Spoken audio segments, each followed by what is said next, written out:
Kembali kita berjumpa di dalam kasih Tuhan Yesus Kristus. Kita bersyukur pada hari ini kita dapat beribadah. Meskipun masih secara online, tetapi yakinlah dan percaya Tuhan Yesus hadir dimanapun kita berada. Haleluya. Mari kita mau tinggikan Dia. Kita mau datang di hadirat-Nya dengan penuh kerinduan. Haleluya, haleluya. Di hadapan hadirat-Mu, ya Bapa. Di hadapan hadirat-Mu, ya Bapa, ku datang dengan penuh kerinduan. Di hadapan hadirat-Mu, ya Bapa, segala keangkuhan ku hilang. Ku sembah Kau ya Bapa. Haleluya, haleluya. Ya Bapa, Kami sembah Kau Tuhan, Allah yang perkasa, Allah yang besar. Haleluya. ku tinggikan nama-Mu Yesus dalam hidupku selalu. Kami mau datang di hadirat-Mu Tuhan dengan penuh kerinduan. Haleluya Yesus. Di hadapan hadirat-Mu, ya Bapa, ku datang dengan penuh kerinduan. Di hadapan hadirat-Mu, ya Bapa, segala keangkuhan ku hilang. Ku sembah Kau Yesus. Kami sembah Kau Tuhan. Ya Bapa, Haleluya, haleluya. Kami tinggikan nama-Mu sebab Allah yang besar. ku tinggikan nama-Mu Yesus dalam hidupku selalu. Ku sembah Kau, Ku sembah Kau ya Bapa, Haleluya, haleluya. Kau yang layak Tuhan. ku tinggikan nama-Mu Yesus dalam hidupku selalu. Ku tinggikan nama-Mu Yesus dalam hidupku selalu.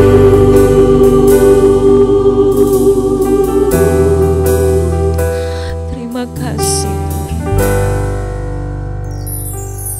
Haleluya, haleluya, haleluya. Tuhan, kami rindu masuk ke dalam hadirat-Mu. Kami rindu bertemu dengan Engkau Bapa. Kami mau memuji-Mu, kami mau menyembah-Mu, kami mau meninggikan nama-Mu Tuhan. Tuhan, tapi terlebih dahulu Tuhan, sucikan, kuduskan kami agar kami berlayak di hadapan-Mu, agar kami berkenan di hadapan-Mu, sehingga setiap pujian kami, penyembahan kami berbau harum di hadapan-Mu Tuhan. Bahkan biarlah Roh Kudus yang memimpin kehidupan kami, Roh Kudus yang memenuhi kehidupan kami Bapa. Tuhan, pimpinlah setiap ibadah kami yang ada saat ini. Biarlah Roh Kudus yang bekerja, Roh Kudus yang berkarya. Setiap umat-umat Tuhan yang mengikutinya Tuhan, mereka diberkati, mereka dipuaskan Tuhan. Bahkan segala sepenuhnya kami serahkan dalam tangan-Mu Bapa. Di dalam nama Tuhan Yesus Kristus, kekasih jiwa kami yang hidup. Haleluya, amin. Haleluya. Puji nama Tuhan. Bapak, Ibu, saudara-saudari bersuka cita hari ini? Amin, haleluya. Saya udah kita semua bangkit berdiri. Kita mau datang ke hadirat Tuhan dengan penuh sukacita. Sebab Dia Allah yang baik, Dia Allah yang perkasa. Amin. Datang ke hadirat Tuhan. penuh sukacita. Datang ke hadirat Tuhan dengan senyum dan muka yang gembira. Tanggalkan beban dan kesedihan yang ada di dalam hatimu. Kenakan jubah pujian, sambut hadirnya Sang Raja. Dan gunung-gunung pun bersorak-sorai memuji Dia. Dan pohon-pohon pun bertepuk tangan memuji Dia. Sekalian kita di sini berkumpul dan memuji Dia. Yesus Tuhan Raja, Dialah yang bertata di atas pujian. Datang ke hadirat Tuhan. Amin, haleluya. Dengan hati yang penuh sukacita, haleluya. Datang ke hadirat Tuhan dengan senyum dan muka yang gembira. Tanggalkan beban dan kesedihan yang ada di dalam hatimu. Kenakan jubah pujian, sambut hadirnya Sang Raja. Dan gunung-gunung pun bersorak-sorai memuji Dia. Dan pohon-pohon pun bertepuk tangan memuji Dia. Sekalian kita di sini berkumpul dan memuji Dia.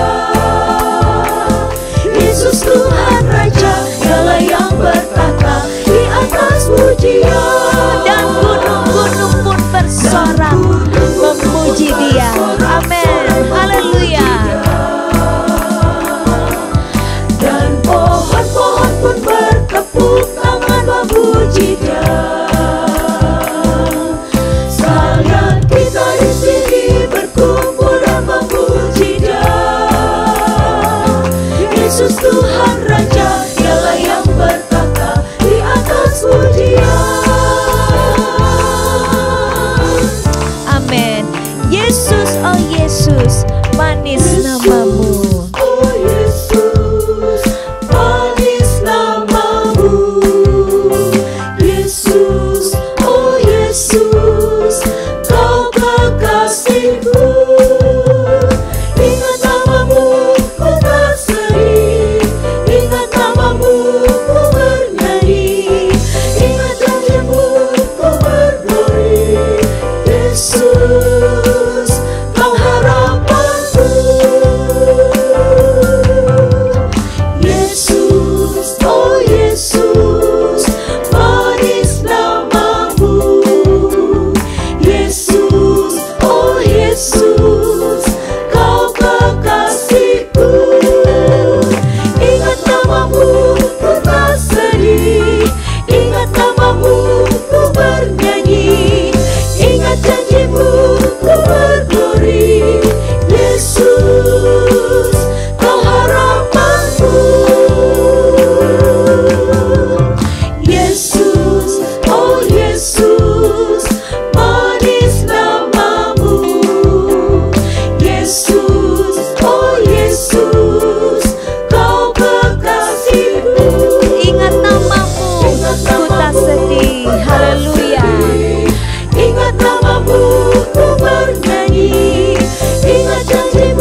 bertambah-tambah indahnya.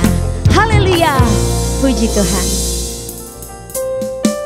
Puji nama Tuhan. Bapak Ibu saudara-saudari sekalian, boleh duduk kembali. Amin, haleluya. Di dalam pengiringan kita kepada Tuhan, biarlah iman kita semakin bertumbuh dan berbuah di dalam Tuhan, dibentuk, dibangun di atas Yesus Tuhan. Haleluya. Kita menyanyikan pujian ini. Kamu telah menerima Yesus Kristus Tuhan, Dialah juru selamat bagi dirimu. Kamu telah menerima Yesus Kristus Tuhan, Dialah juru selamat bagi dirimu.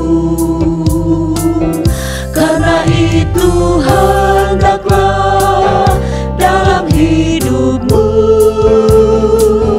tetap dan teguh selalu di dalam Kristus, bertumbuh dan berbuah di dalam Tuhan, dibentuk dan dibangun di atas Yesus Tuhan, semakin bertambah teguh di dalam imanmu, karena telah diajarkan dan ditanamkan, dan hendaklah hatimu selalu melimpah dengan puji dan syukur kepada Tuhan, Bertumbuh dan berbuah di dalam Tuhan. Haleluya. di dalam Tuhan,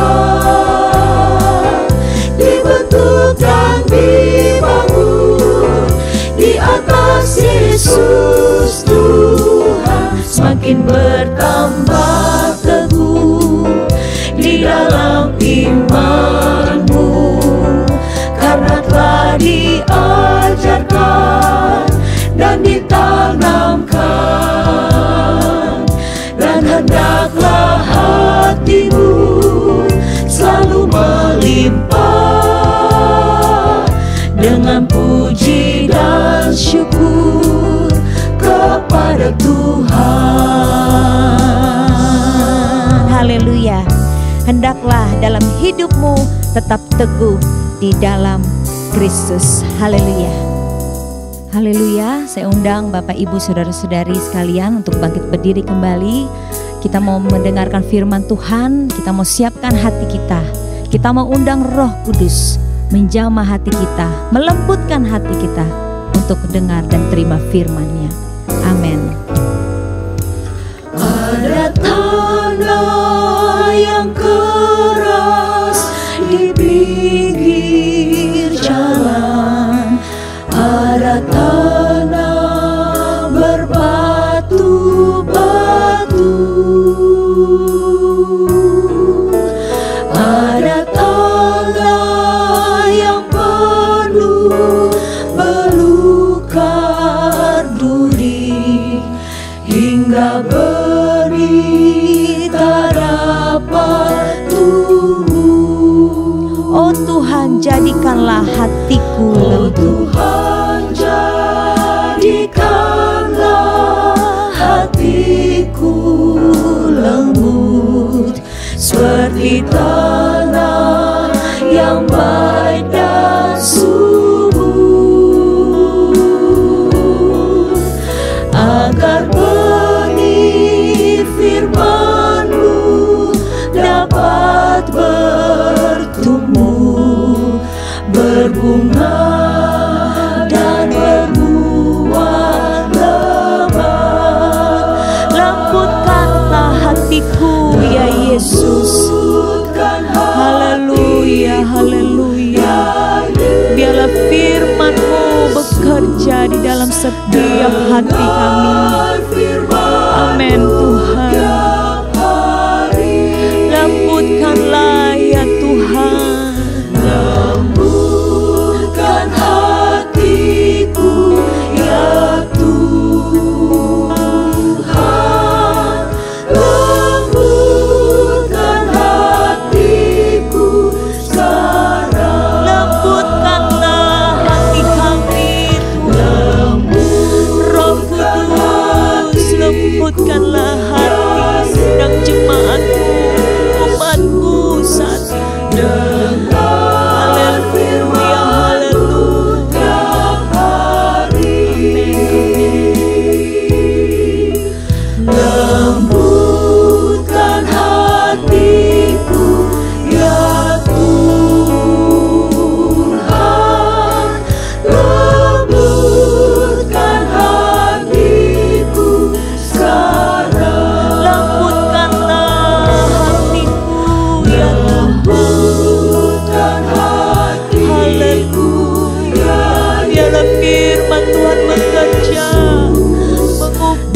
akan Engkau Tuhan. Lembutkan hatiku ya Tuhan, lembutkan hatiku sekarang, lembutkan hatiku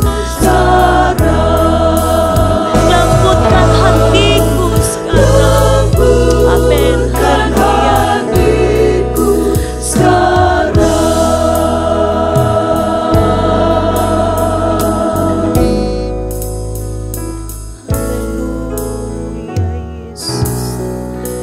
Haleluya. Haleluya. Haleluya. Haleluya. Inilah yang menjadi kerinduan kami Tuhan, untuk Engkau melembutkan setiap kehidupan kami, setiap hati kami Tuhan. Saat ini kami rindu untuk kami menerima kebenaran firman-Mu. Kami menyiapkan seluruh kehidupan kami, hati kami Tuhan, untuk kami menerima kebenaran firman-Mu. Kami rindu untuk Engkau bentuk Tuhan melalui firman-Mu. Kiranya Allah Roh Kudus terus bekerja berkarya dalam setiap kehidupan kami pribadi lepas pribadi. Meskipun kami saat ini beribadah dari rumah kami masing-masing Tuhan, tapi kami percaya kuasa-Mu tidak terbatas Tuhan. Engkau yang akan mengurapi menjamah setiap kehidupan kami Tuhan. Melalui kebenaran firman-Mu kami boleh diubahkan Tuhan. Terima kasih Bapa yang baik, terima kasih. Kami menyerahkan hamba-Mu ke dalam tangan-Mu Tuhan. Urapi apapun yang akan Engkau sampaikan Tuhan dalam setiap kehidupan kami. Engkau yang pakai hamba-Mu untuk menyampaikan firman-Mu Tuhan. Terima kasih Bapa yang baik, terima kasih. Inilah menjadi doa dan ucapan syukur kami Tuhan. Kami peralaskan hanya di dalam nama Tuhan Yesus Kristus. Haleluya, puji Tuhan. Amin. Bapak, Ibu, saudara-saudari, silakan duduk.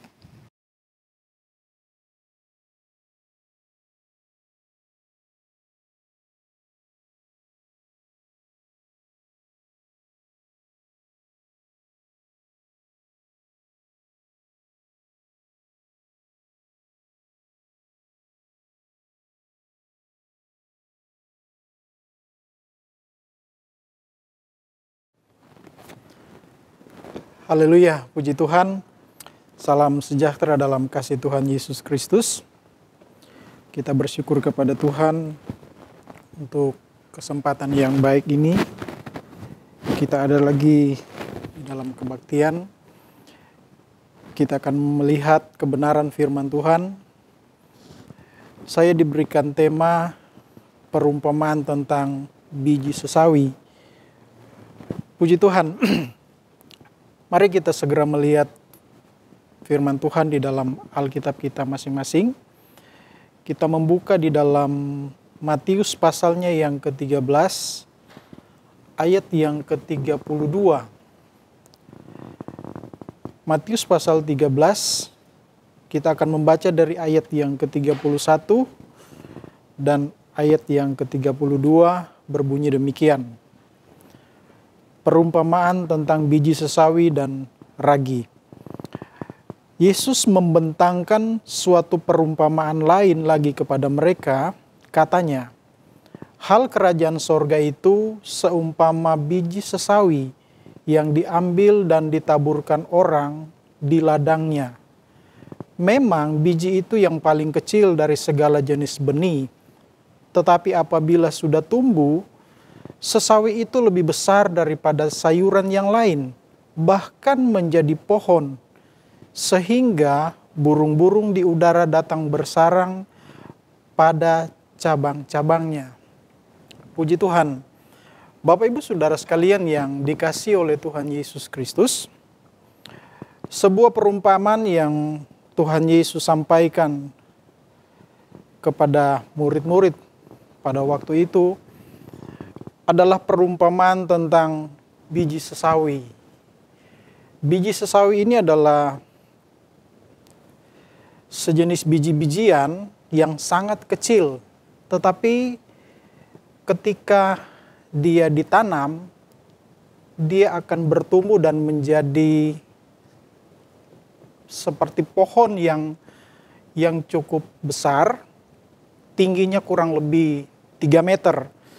Dan biasanya pohon biji sesawi ini ditemukan di daerah Palestina. Dan karena dia cukup kuat untuk dihinggapi oleh burung-burung, maka banyak burung-burung yang datang bersarang di pohon sesawi ini. Nah, Tuhan Yesus kepada murid-murid memberikan perumpamaan ini dengan sebuah peringatan kepada murid-murid bahwa hal kerajaan sorga itu seperti biji sesawi yang bertumbuh dan kemudian menjadi pohon yang besar yang dikatakan di sini sampai bisa dihinggapi oleh burung-burung. Maksud dari Tuhan Yesus menyampaikan hal ini kepada semua orang percaya, murid-murid pada waktu itu, bahwa setiap orang yang percaya kepada Tuhan, dia akan menjadi seorang anak Tuhan yang tumbuh menjadi seorang anak Tuhan yang berkenan kepada Tuhan. Berbicara tentang seperti pohon sesawi yang menjadi besar, itu adalah berbicara tentang seseorang yang hidupnya berkenan di mata Tuhan.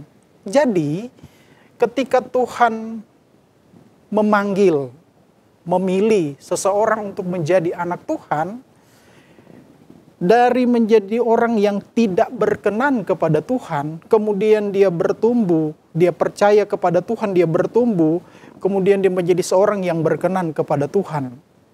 Jadi orang-orang yang tinggal di dalam kerajaan Tuhan, kerajaan Allah yang dipimpin oleh Yesus nanti adalah orang-orang yang berkenan kepada Tuhan. Tadinya dia tidak berkenan, tetapi ketika dia percaya kepada Tuhan, dalam pertumbuhan imannya, dia menjadi orang yang benar-benar percaya kepada Tuhan, bergantung, berharap sepenuhnya kepada Tuhan. Nah, perumpamaan ini menggambarkan hal-hal yang sangat baik bagi kita orang-orang yang percaya kepada Tuhan. Saudara yang dikasihi Tuhan bahwa pertumbuhan iman setiap orang percaya itu akan melewati proses, akan melewati sebuah proses pembentukan. Sama seperti biji sesawi, ketika orang menanam biji sesawi ini, pasti dia akan ditanam di tanah. Dan setelah ditanam, biji sesawi ini akan mulai berproses, dia akan diproses, dia akan dibentuk di sana, kemudian dia akan bertumbuh. Nah, dalam pertumbuhannya pasti banyak menghadapi rintangan. Rintangan pertama, dia harus keluar dari bijinya itu, tumbuhannya, kemudian dia harus menembus tanah yang tertutup di biji itu, dan kemudian dia bertumbuh menjadi sebuah tunas tumbuhan yang baru. Kemudian dia bertumbuh terus menjadi seperti pohon, menjadi tumbuhan yang besar, yang dikatakan di sana bisa dihinggapi oleh burung-burung. Jadi pertumbuhan orang percaya mengalami proses. Dan akibat dari pertumbuhan itu, orang percaya yang tadinya tidak percaya kepada Tuhan, kemudian dia percaya dia tadinya tidak berkenan kepada Tuhan, dan dia bertumbuh menjadi berkenan kepada Tuhan. Saudara yang dikasihi oleh Tuhan Yesus Kristus, dalam pertumbuhan ini tadi saya katakan ada proses. Nah, di dalam pengiringan kita kepada Tuhan sebagai anak-anak Tuhan, kita akan banyak mengalami proses pembentukan untuk menjadikan kita orang yang berkenan kepada Tuhan. Dengan proses pembentukan itu menjadikan kita orang yang berkenan kepada Tuhan, sehingga lewat keberadaan kita menjadi anak Tuhan yang bukan saja disenangi oleh Tuhan, tapi disenangi oleh banyak orang. Artinya keberadaan kita sebagai orang percaya dapat menjadi berkat bagi orang lain. Inilah proses pembentukan seorang percaya, sehingga dia bertumbuh menjadi anak Tuhan yang berkenan di hadapan Tuhan, dan tentunya disenangi oleh banyak orang. Proses ini pun terjadi dalam kehidupan orang percaya. Kalau kita melihat sebuah contoh di dalam Alkitab, Rasul Petrus. Seorang rasul dan dia menjadi murid Tuhan Yesus yang boleh dikatakan banyak sekali kontroversial. Ketika dia menjadi murid Tuhan Yesus, dia adalah murid yang sering dekat dengan Tuhan Yesus. Dan dia ketika melihat Yesus melakukan mujizat, dia terkagum-kagum dan dia selalu melihat memperhatikan apa yang Yesus lakukan.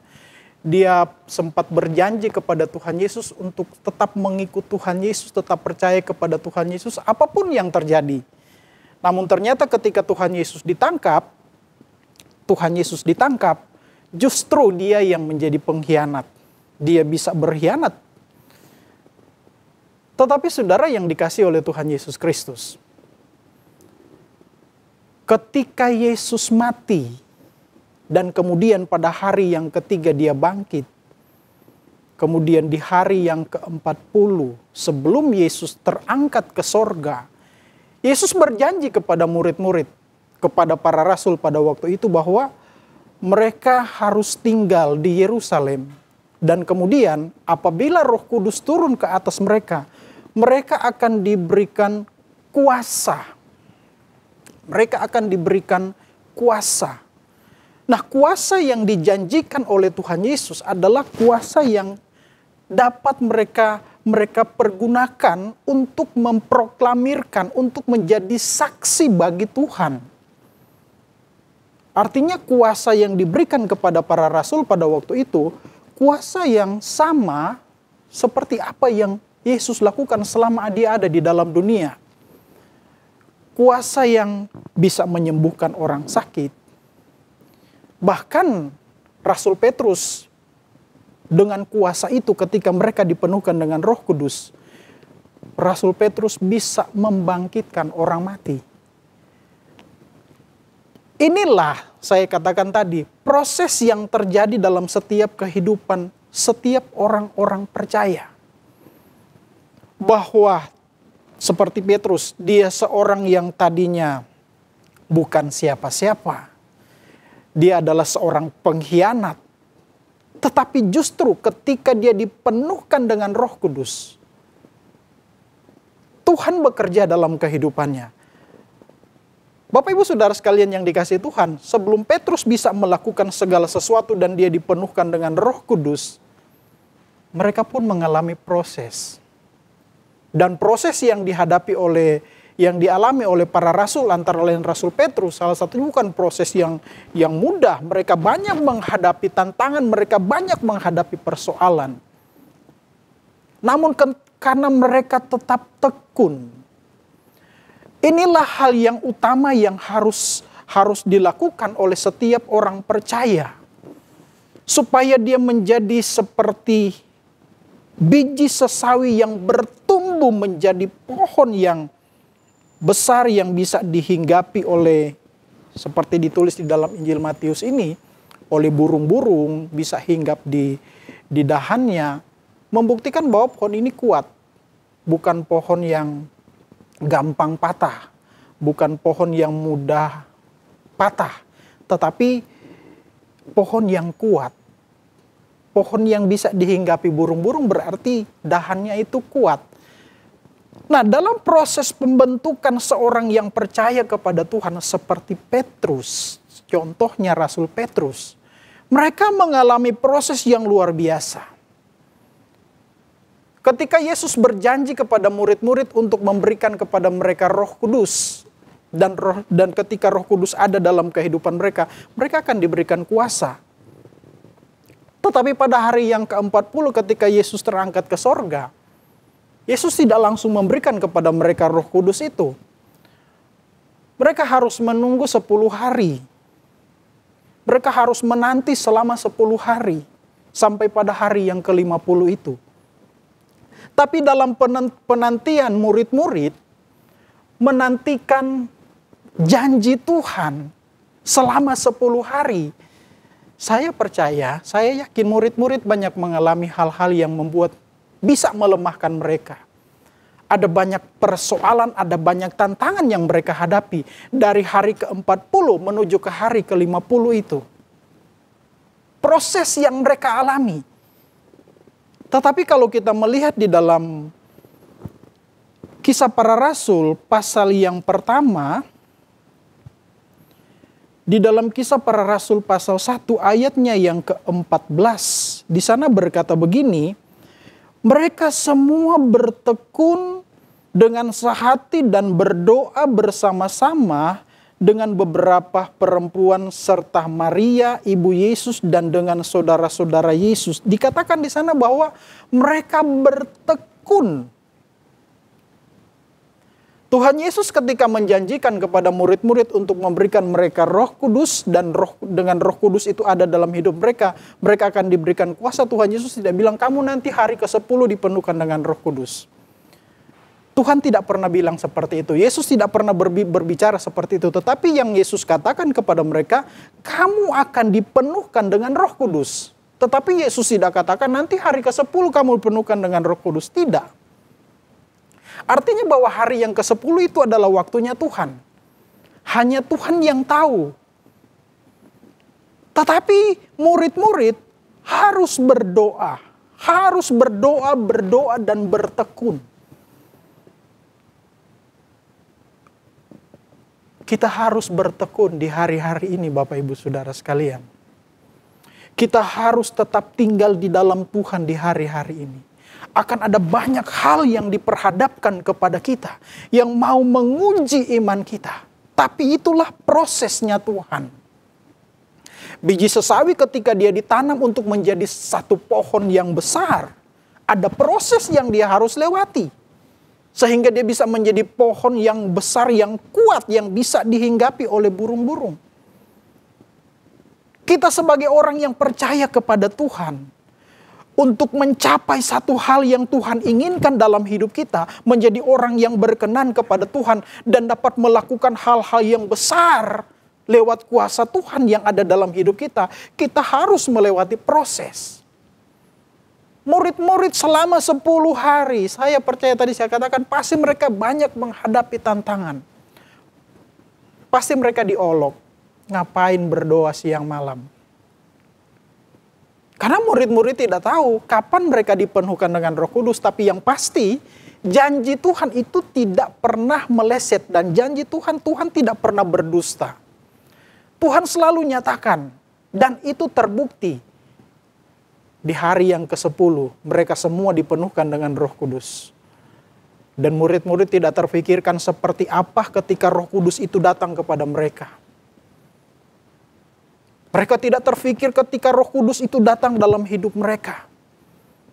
Tapi yang ada di dalam pikiran mereka bahwa mereka akan diberikan Roh Kudus. Dan Roh Kudus itu akan memberikan kepada mereka satu kuasa. Kuasa yang dapat melakukan perkara-perkara yang besar. Di hari-hari ini kita perlu Roh Kudus dalam hidup kita Bapak Ibu Saudara sekalian. Banyak hal yang diperhadapkan dan banyak hal yang harus kita jalani sebagai orang-orang yang percaya kepada Tuhan. Tanpa Roh Kudus dalam hidup kita, kita tidak sanggup berbuat hal-hal yang di luar pemikiran, di luar jangkauan pikiran logika manusia. Hanya dengan kekuatan Roh Kuduslah kita dapat melakukan semuanya itu. Bapak Ibu Saudara yang dikasihi oleh Tuhan Yesus Kristus, kalau kita membaca, kita melihat di dalam Yakobus pasalnya yang pertama,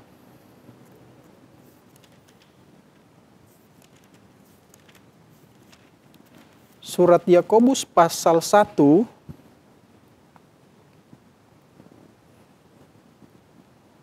kita membaca dari ayatnya yang kedua, di sana berkata begini, saudara-saudaraku, anggaplah sebagai suatu kebahagiaan apabila kamu jatuh ke dalam berbagai-bagai pencobaan. Sebab kamu tahu bahwa ujian terhadap imanmu itu menghasilkan ketekunan. Ayat yang keempat. Dan biarkanlah ketekunan itu memperoleh buah yang matang. Supaya kamu menjadi sempurna dan utuh dan tak kekurangan suatu apapun.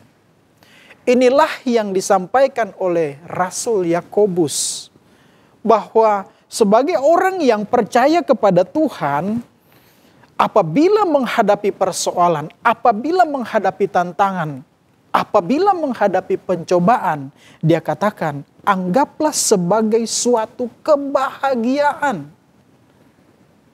Anggaplah setiap persoalan masalah yang kita hadapi, anggaplah itu menjadi satu kebahagiaan. Sebab dia katakan di sana, apabila kamu jatuh dalam berbagai pencobaan, kamu tahu bahwa ujian terhadap imanmu itu menghasilkan ketekunan. Dan inilah yang harus kita miliki, ketekunan. Bertekun di dalam Tuhan. Ketika kita bertekun di dalam Tuhan, dia katakan ketekunan itu akan memperoleh buah yang matang supaya kamu menjadi sempurna dan utuh dan tak kekurangan suatu apapun. Inilah yang dikatakan oleh Yesus dalam perumpamaan biji sesawi. Dia akan mengalami proses dan dia bertekun, kemudian dia bertumbuh menjadi sempurna, utuh, tak kekurangan suatu apapun. Bapak Ibu Saudara sekalian yang dikasihi oleh Tuhan Yesus Kristus, jangan pernah merasa sedih, jangan pernah merasa kecewa ketika kita menghadapi masalah persoalan Tuhan izinkan dalam kehidupan kita. Kalau Rasul Yakobus katakan, anggaplah itu satu kebahagiaan. Berarti bahwa ada sesuatu yang baik yang akan terjadi dalam hidup kita. Berarti itu adalah satu bentuk proses dalam hidup kita, menjadikan kita seorang anak Tuhan yang sempurna, utuh di hadapan Tuhan. Kembali tadi kepada rasul-rasul tadi, Rasul Petrus. Ketika mereka dipenuhkan dengan Roh Kudus, mereka hidup di dalam Roh Kudus, mereka diberikan kuasa. Tadi saya katakan kuasa yang sama seperti apa yang Yesus lakukan ketika dia berada di dalam dunia. Tadinya murid-murid hanya menjadi penonton ketika Yesus menyembuhkan orang sakit. Ketika Yesus membangkitkan orang mati, murid-murid hanya menjadi penonton. Tetapi ketika Yesus terangkat ke sorga, dan pada hari yang ke-50 mereka dipenuhkan dengan Roh Kudus dan diberikan kuasa. Petrus yang tadinya nggak punya apa-apa, tidak bisa apa-apa, menjadi seorang yang dipakai Tuhan dengan luar biasa. Menjadi sempurna, utuh, tak bercacat di mata Tuhan. Orang-orang yang dipenuhkan dengan Roh Kudus, orang-orang yang memiliki kuasa Tuhan, adalah orang-orang yang berkenan kepada Tuhan. Karena orang tersebut adalah orang-orang yang dipercayakan oleh Tuhan, kuasa Tuhan yang besar. Kuasa yang dimiliki oleh orang-orang yang dipenuhkan dengan Roh Kudus. Bukan kuasa kaleng-kalengan, tapi itu adalah kuasa yang diberikan oleh Tuhan. Yang memampukan setiap orang percaya untuk melakukan hal-hal yang besar. Petrus tidak bisa menyembuhkan orang sakit. Tapi ketika kuasa itu ada dalam hidupnya, dia bisa menyembuhkan orang sakit, bahkan bisa membangkitkan orang mati. Petrus bisa berdoa, Tabita bangkit. Karena kuasa Tuhan ada dalam kehidupannya. Saya percaya kalau kuasa Tuhan ada dalam kehidupan setiap orang-orang percaya, kita dapat melakukan hal-hal yang luar biasa. Mungkin kita berpikir, sekarang kita jarang melihat, atau mungkin sudah tidak pernah kita mendengar apa yang dilakukan oleh Petrus ketika dia berkhotbah, ribuan orang bertobat. Atau ketika Petrus membangkitkan orang mati. Sekarang pun kita jarang mendengar ada seorang hamba Tuhan berdoa membangkitkan orang mati. Seringkali kita berpikir, apakah kuasa Tuhan itu masih bekerja sampai hari ini? Seringkali kita berkata, kok nggak seperti dulu? Tidak seperti apa yang dilakukan oleh para rasul Atau mungkin hamba-hamba Tuhan senior yang dulu pernah melakukan mujizat-mujizat yang sama. Membangkitkan orang mati, sekali berkhotbah banyak orang yang bertobat. Tapi kok sekarang sudah tidak ada lagi seperti itu. Saya mau katakan kepada Bapak Ibu Saudara sekalian, jangan kita terpesona dengan keadaan sekarang ini. Saya percaya Roh Kudus masih bekerja sampai hari ini. Dan dia akan nyatakan kuasanya. Dan dia akan bekerja dengan dahsyat.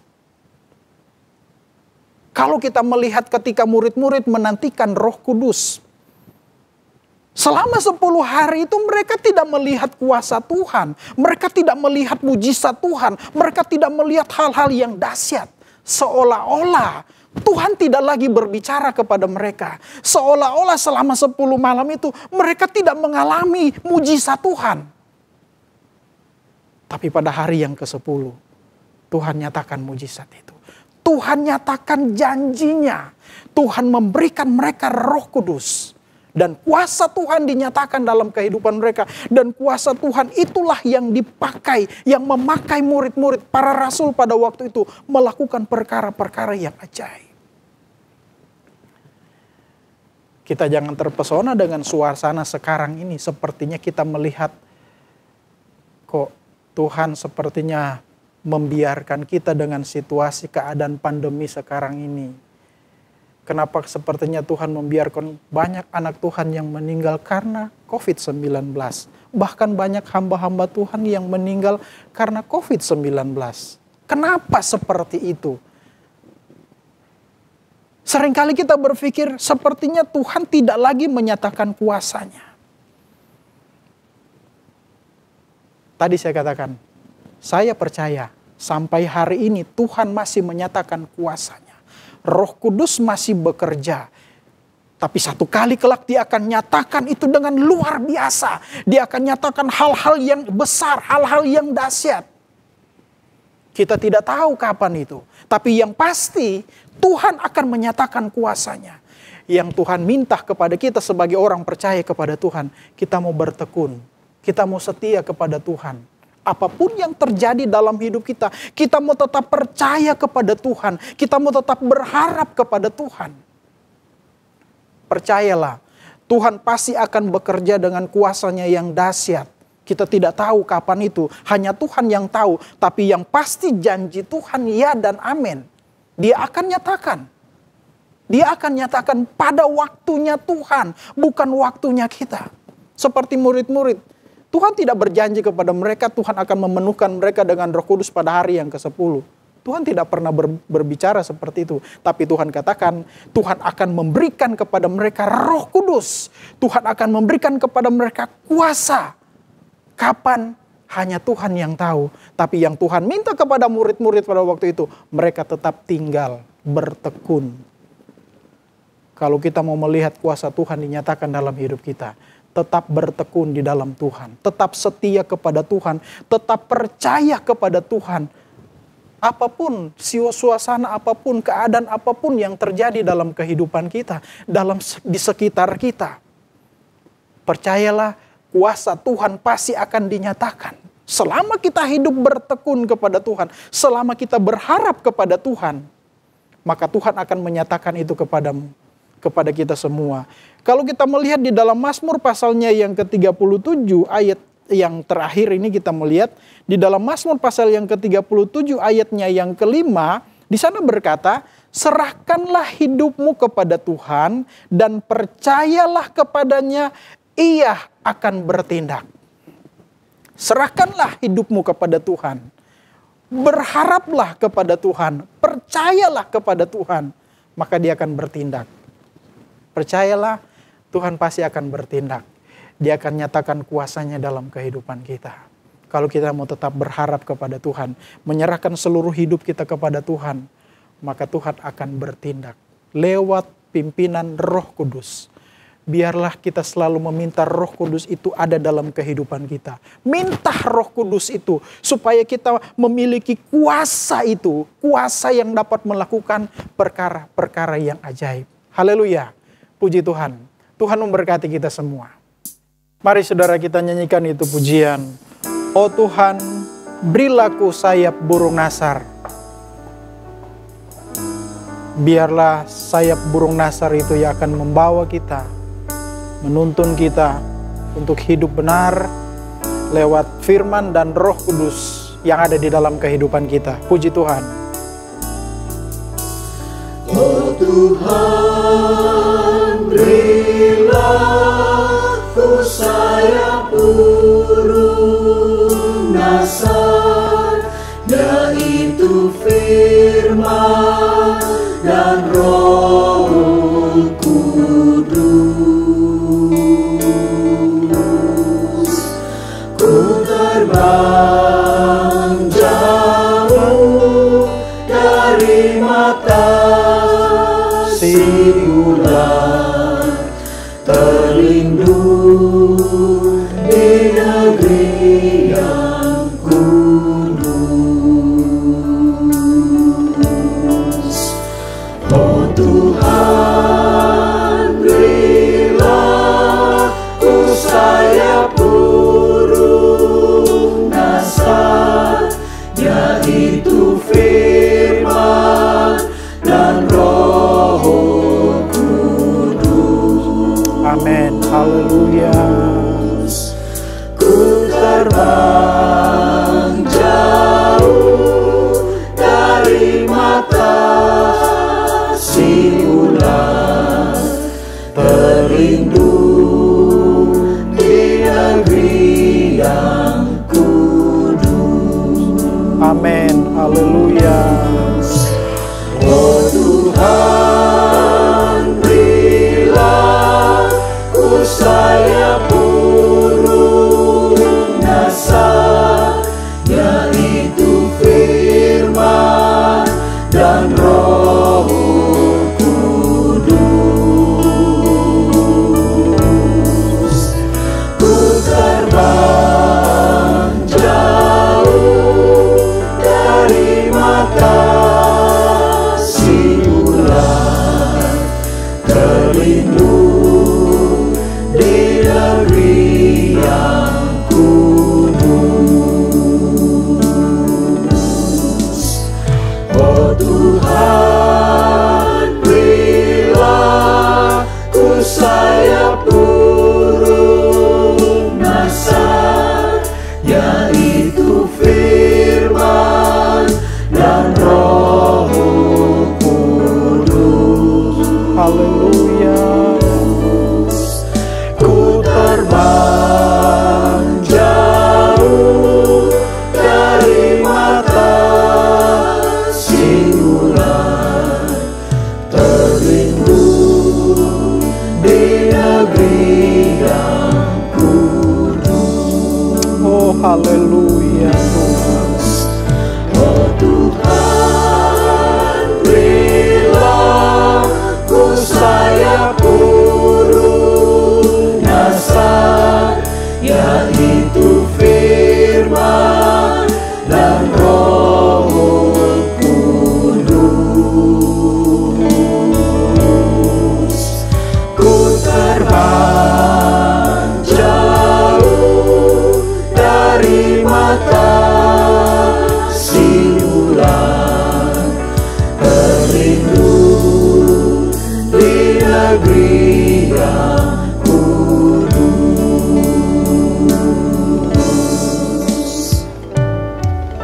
Haleluya.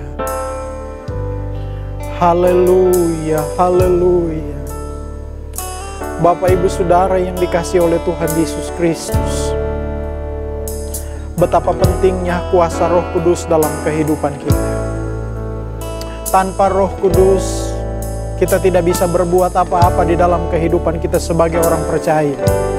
Tapi apabila ada Roh Kudus dalam kehidupan kita, kuasa Tuhan itu seperti burung nasar yang akan menerbangkan kita jauh, terlindung dari kuasa si ular, dari kuasa iblis. Biarlah kita selalu hidup di dalam pimpinan Roh Kudus, di dalam firman, di dalam kuasa Roh Kudus. Itulah kekuatan kita, itulah pengharapan kita. Itulah yang menjadikan kita orang-orang yang berkenan kepada Tuhan. Itulah yang memampukan kita bertahan di dalam setiap persoalan, dalam setiap masalah di dalam hidup kita. Percayalah, dengan Roh Kudus kita dapat melakukan perkara-perkara yang ajaib. Haleluya Tuhan. Oh haleluya Yesus. Terima kasih Tuhan. Haleluya, haleluya. Roh Kudus, kami perlu Engkau, Roh Kudus. Kami perlu Engkau, Roh Kudus. Haleluya. Bawa kami untuk selalu hidup berkenan. Bawa kami selalu untuk hidup yang berkenan di hadapan-Mu, sehingga kami selalu melakukan perkara-perkara yang ajaib bersama dengan Engkau ya Tuhan. Haleluya, haleluya. Oh haleluya, haleluya. Haleluya, haleluya, haleluya, haleluya. Haleluya, haleluya. Tuhan, berilah saya Purunasa,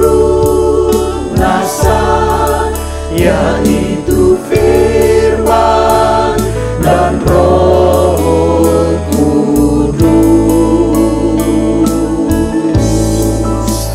Ku terbang jauh dari mata simulan, terlindung di negeri yang kudus.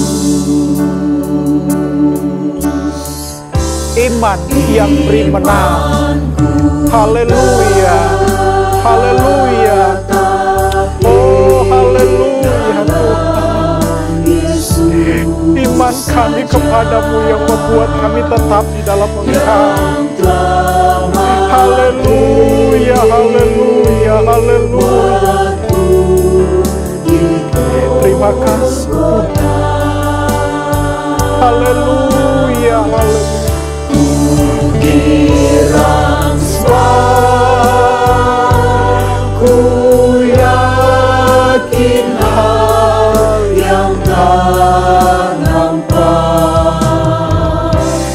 Imanku tetap teguh di dalam Yesus. Imanku tetap di dalam Yesus. Haleluya. Imanku tetap di dalam Yesus saja. Amin. Haleluya. Yang telah mati buatku di Golgota.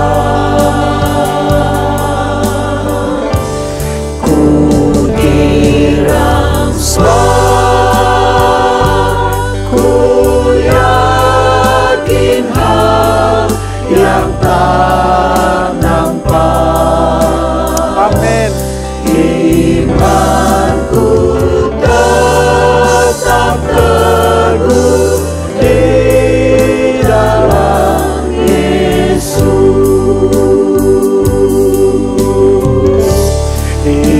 Imanku tetap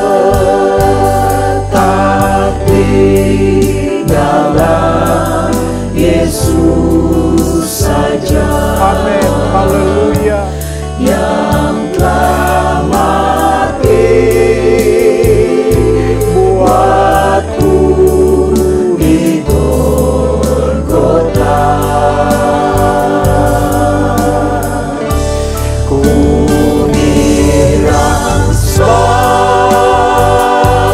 ku yakin hal yang tak nampak. Imanku tetap teguh di dalam Yesus. Ku girang sebab ku yakin. Haleluya. Ku girang sebab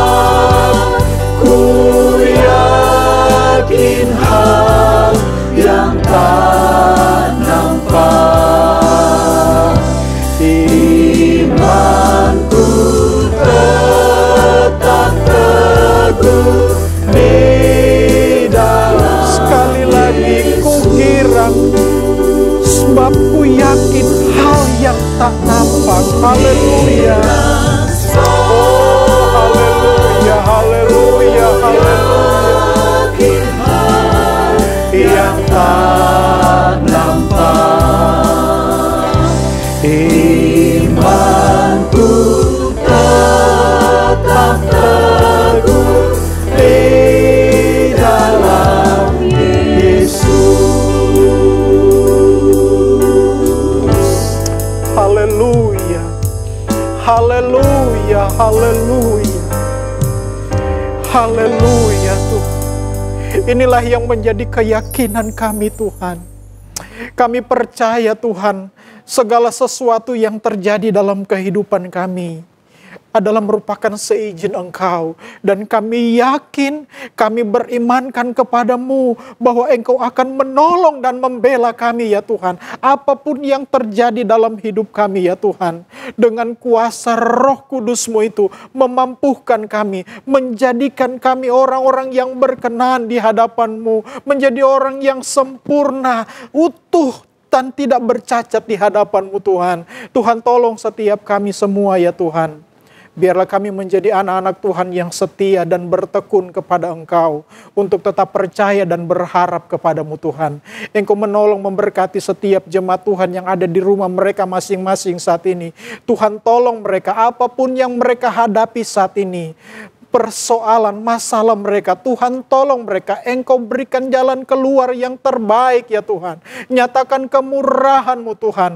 Berikan mereka kemampuan untuk keluar, untuk menyelesaikan setiap masalah ini Tuhan. Kami percaya dengan Engkau, dengan kuasa Roh-Mu Tuhan. Mereka dapat dimampukan oleh Engkau untuk keluar dari setiap persoalan mereka Tuhan. Yang sedang sakit Tuhan. Engkau jamah juga Tuhan dalam nama Tuhan Yesus. Tuhan sembuhkan, Tuhan pulihkan mereka Tuhan. Nama Tuhan dipermuliakan di dalam kehidupan mereka. Inilah yang menjadi keyakinan kami Tuhan. Terima kasih Tuhan, berkati kami semua. Biarlah kasih-Mu, sukacita-Mu selalu mengalir dalam kehidupan kami semua. Terima kasih Tuhan, terpujilah nama-Mu Tuhan. Oleh sebab itu jemaat Tuhan, terimalah berkat daripada Allah Bapa, cinta dan kasih sayang daripada Tuhan Yesus Kristus. Pimpinan persekutuan, penghentaran dari Allah Roh Kudus akan menyertai kita mulai saat ini, besok sampai selama-lamanya, sampai Tuhan Yesus datang kembali. Kita terima berkat ini dalam nama Tuhan Yesus Kristus, yang percaya bersama-sama kita berkata, amin.